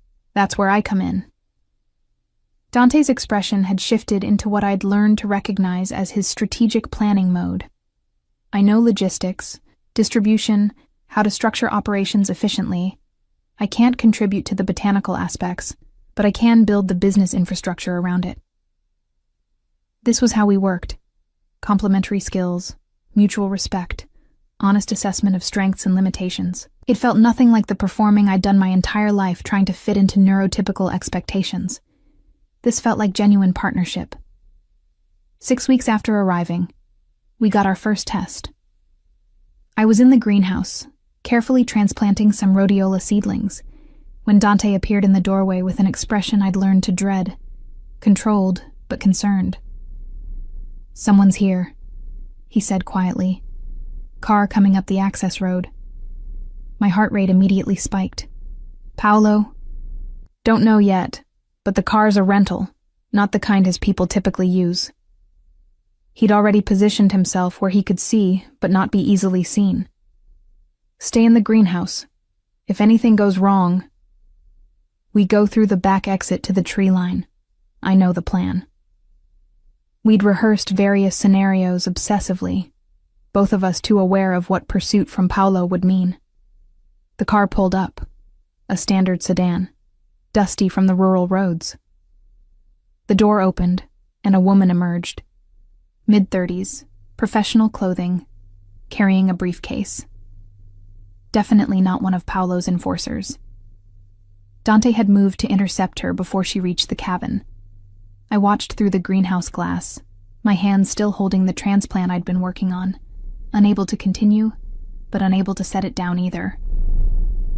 They spoke for several minutes, too far away for me to hear. The woman showed him something.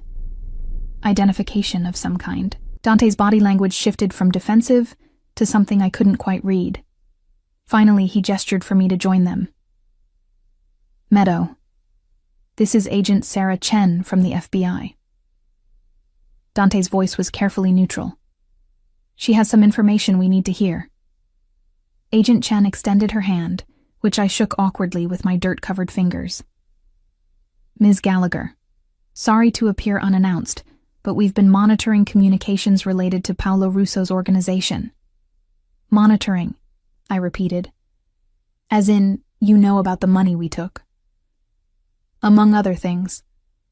She pulled a tablet from her briefcase, showing us a series of surveillance photos. "Paolo reported the theft, as expected, but he also made claims about Mr. Marchetti kidnapping you, Ms. Gallagher, holding you against your will, using you as leverage."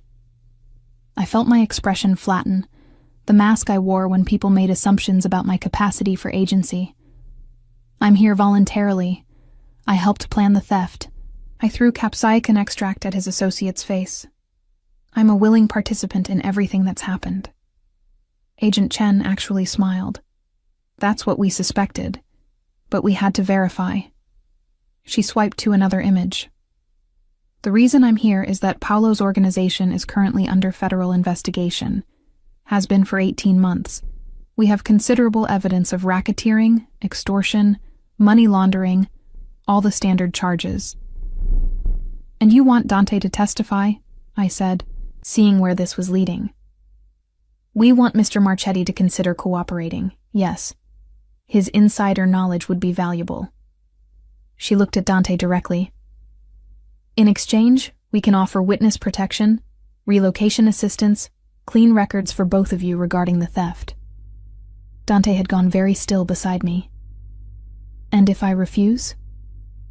"Then we continue building our case without you. It'll take longer, be more difficult, but it's not dependent on your cooperation." Agent Chen closed her tablet. "However, I should mention that Paolo is actively looking for you. He has significant resources, and while you've done well covering your tracks so far, he's patient and motivated. So we choose between hiding indefinitely or helping you put him away," I summarized. "Essentially." Agent Chen pulled out a business card, handing it to Dante. "Think about it. You have my direct number. Whatever you decide, we're not interested in prosecuting either of you for the theft. The money came from criminal enterprises anyway. Our focus is the larger organization." After she left, Dante and I sat on the cabin's front steps, watching the dust from her car settle back onto the access road. "What are you thinking?" I asked finally. "That I spent 15 years building Paolo's empire, protecting it, making it stronger." His voice was heavy. "And that I have a chance to help tear it down, to make sure Sophia never has to worry about her father's past following her." "Testifying means returning to New York for trial," I pointed out. "Means reliving everything you're trying to leave behind." "For a few months, yes. But then it's over. Completely over. No more looking over our shoulders. No more wondering when Paolo's people will find us. He turned to me. What do you think I should do? The question surprised me. I'd assumed this was his decision alone. I think you should do whatever lets you sleep at night. The practical considerations are secondary to psychological peace. Practical Meadow, worried about my psychological state. I've learned to value things beyond practical data, I admitted. You taught me that. He pulled me closer, and we sat in silence, watching the Montana landscape transform in the changing light. Finally, I'm going to do it. Testify, help them build their case, end this properly. Then I'm going with you. Meadow, you don't have to. I'm going, I repeated firmly. Not because I have to, but because partnerships mean you don't face difficult things alone. That's what you've shown me. Now I'm showing you. The trial preparations took 4 months. We returned to New York, staying in a protected hotel, working with prosecutors who explained legal processes with the kind of systematic detail I found comforting. Dante spent hours in depositions, reliving years of criminal activity with visible emotional toll. I focused on supporting him, learning his stress signals, understanding when he needed space versus company, providing the kind of steady presence he'd given me during my own adaptations. Sophia came to visit twice, carefully supervised meetings arranged by her mother Maria. The first time, I watched from a distance as Dante knelt to his daughter's level, this 7-year-old girl with green eyes and dark curls who shared his intensity, his focused way of observing the world. You grow plants? Sophia asked me during the second visit, having been told I was her father's friend. I do. Medicinal plants, mostly. Ones that help people feel better. Her eyes lit up. Like magic? Like science, I corrected gently. But science that's been used for thousands of years, which makes it feel a little magical. She tilted her head, studying me in a way I recognized. Systematic assessment, cataloging information. You talk like Papa, all precise and careful. The observation pleased me more than it probably should have. Your father is very precise. It's one of the things I appreciate about him. Mama says he used to do bad things, but he's trying to be better. Sophia's 7-year-old directness was refreshing. Are you helping him be better? I glanced at Dante, who was watching us with an expression that made my chest feel tight. We're helping each other. That's how good partnerships work. The trial itself was grueling. 3 weeks of testimony, cross-examination, legal maneuvering I struggled to follow. But Dante remained steady, answering every question with the same precision he brought to orchid cultivation, making it clear that he understood the consequences of his actions while being unequivocal about Paolo's leadership of criminal operations. The verdict came on a Friday. Guilty on 17 counts. Paolo Russo would spend the rest of his life in federal prison. We flew back to Montana that same evening, both of us exhausted but lighter somehow. The weight of the past, while never fully gone, had shifted to something more manageable. Spring came to our property with the kind of aggressive beauty I hadn't known to expect. Wildflowers carpeting the meadows, everything greening with impossible speed. The greenhouse was thriving now, organized according to systems I'd refined over months of careful observation. We'd secured our first wholesale contracts with herbal medicine companies, established an online presence that was generating steady interest. I was in the greenhouse one morning, carefully pollinating my Amorphophallus titanum, which had finally, miraculously, decided to bloom when Dante appeared with his phone. Maria called, he said, and something in his voice made me stop what I was doing. She wants to know if Sophia can spend part of the summer here, get to know me better, see where I live now. The hope in his eyes was almost painful to witness. What did you tell her? That I needed to discuss it with you first. This is your space too, Meadow. If you're not comfortable, A 7-year-old with a curious mind visiting a botanical garden full of educational opportunities? I set down my pollinating brush. Yes, absolutely yes. His kiss tasted like gratitude and promise, and the particular joy of building something real from the wreckage of our pasts. Sophia arrived in June, carrying a backpack full of books and questions. She took to the property immediately, fascinated by every plant, every process. I found myself explaining cultivation techniques, chemical compounds, propagation methods to an audience who actually wanted to learn. "This one's poisonous," I told her, pointing to the aconitum. "Very beautiful, very dangerous. That's true for a lot of plants and a lot of things in life. Beautiful doesn't mean safe." "Like Papa's old job," Sophia said with her characteristic directness. "Mama says it looked exciting, but it was actually dangerous. Your mother is a wise woman. She says you're good for Papa, that you make him think about things carefully instead of just doing them." Sophia looked up at me with those green eyes. "Are you going to stay? Or are you going to leave like people always leave?"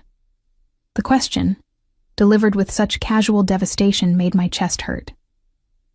"I'm planning to stay. I can't guarantee forever. Life doesn't work like that. But I'm choosing to be here every single day. That's the best promise anyone can make." She considered this with visible seriousness. "Okay, that's a good answer." That evening, after Sophia had gone to bed in the cabin's small guest room we'd prepared for her, Dante and I sat in the greenhouse's small office area, reviewing the day's work. "She likes you," he said, watching me catalog new growth measurements. "Really likes you, not just tolerating you. The feeling is mutual." I looked up from my notes. "She has your intensity, your way of wanting to understand how things actually work, rather than just accepting surface explanations. She has your ability to ask uncomfortable questions with complete honesty." "Good. The world needs more people willing to be uncomfortable in pursuit of truth." Dante pulled me from my chair into his lap, a position we'd learned to navigate, him needing physical connection, me needing it in controlled doses. "Thank you," he said quietly, "for all of this, for saving my life, for building a new one with me, for welcoming my daughter into our space." "Our space," I repeated, testing the words. They felt right, solid. "That's what this is now, isn't it? Not yours or mine, but ours. If you'll have me permanently." He reached into his pocket, producing a small box. "I know traditional proposals aren't really our style, but—" "Is that an engagement ring?" I interrupted, my systematic brain already racing ahead. "Because marriage has significant legal and financial implications, we should discuss thoroughly before—" "Meadow." He opened the box, revealing a simple band with a single green stone. Peridot, I recognized, the gem variety of olivine. "This isn't about legal contracts or financial merger. It's about choosing each other, intentionally and completely, every day. Will you marry me?"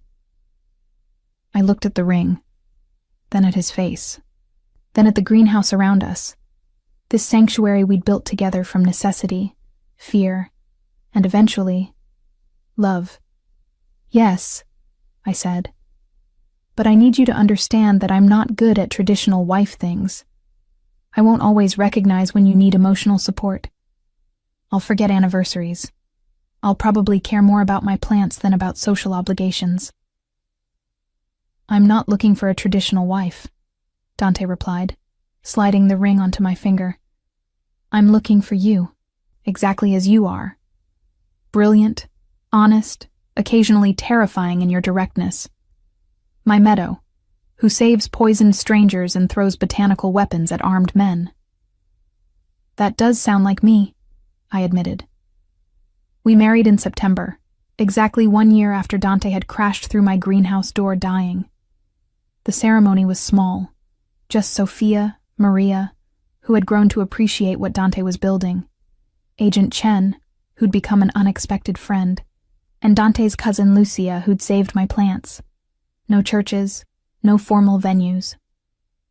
We stood in the greenhouse among the plants that had brought us together, exchanging vows we'd written ourselves. I promised to cultivate our relationship with the same care you cultivate your plants, Dante said, to provide the conditions for growth, to protect against threats, to appreciate the beauty in each stage of development. I promised to approach our marriage systematically, I replied, gathering data, adjusting protocols, optimizing outcomes. To value your complexity, respect your past while building our future, and occasionally remember that not everything needs to be analyzed before being experienced. Sophia, serving as our flower girl, whispered loudly, "Are they always this weird?" "Always," Maria whispered back, but she was smiling. That winter, our first year fully established, the business took off. Word spread about our specialty medicinals, our sustainable practices, our educational content that made complex botany accessible. We hired 2 part-time employees to help with cultivation and shipping, both of whom learned quickly that I had specific systems that needed following precisely. Dante threw himself into the business development side with the same strategic brilliance he'd once applied to less legal ventures. He was, I discovered, exceptionally good at relationship management, something I would never master but deeply appreciated in a partner. Sophia spent her school breaks with us, gradually transitioning from visitor to part of our household. She had her own small greenhouse section now, growing what she called friendly plants, herbs and flowers that were beautiful without being dangerous. "Though I want to learn about the dangerous ones too," she informed me seriously, "because you said we need to understand dangerous things to stay safe from them." That's exactly right. I was teaching her to identify local toxic plants, the same way my mother had taught me. Knowledge is protection.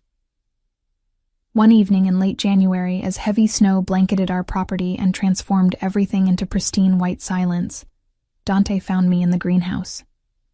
I'd been working with my datura collection, carefully extracting seeds for next season's planting. "You're thinking about something," he observed, reading my body language with the fluency he'd developed over our time together. "About trajectories," I admitted. "How small changes in initial conditions create vastly different outcomes. A year and a half ago, if you'd told me I'd be married to a former Mafia boss, running a botanical business in Montana, helping raise his daughter, I would have said the probability was statistically impossible. And now? Now I understand that probability calculations don't account for human choice." I set down my work, turning to face him fully. "Every day we choose this. Choose each other. Choose this life.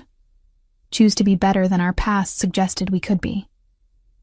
He pulled me close, and I let myself fully lean into his warmth, into the steady rhythm of his heartbeat that I'd learned to find grounding. "Do you regret it?" he asked. "Giving up your old sanctuary for this?" I thought about my Newark greenhouse, that safe, lonely space where I'd hidden from the world for 15 years. Thought about the predictable, isolated existence I'd built there. "I don't regret it," I said finally. The old sanctuary was beautiful, but it was also a prison I'd built for myself. I gestured around us at the greenhouse we'd repaired together, at the life we'd constructed from fear and necessity, and eventually love. "This is real sanctuary, not a place to hide from the world, but a place to engage with it on our own terms." "Together," Dante added. "Together," I agreed. Outside, snow continued falling, covering everything in pristine white. Inside our greenhouse, surrounded by the green growing things we'd cultivated with patience and precision, we stood together in the warmth. 2 people who shouldn't have worked, who by every logical calculation should have failed, but who had somehow, through honesty, partnership, and the choice to be better, built something lasting. A sanctuary not of isolation, but of connection. A life not of hiding, but of growing. Together.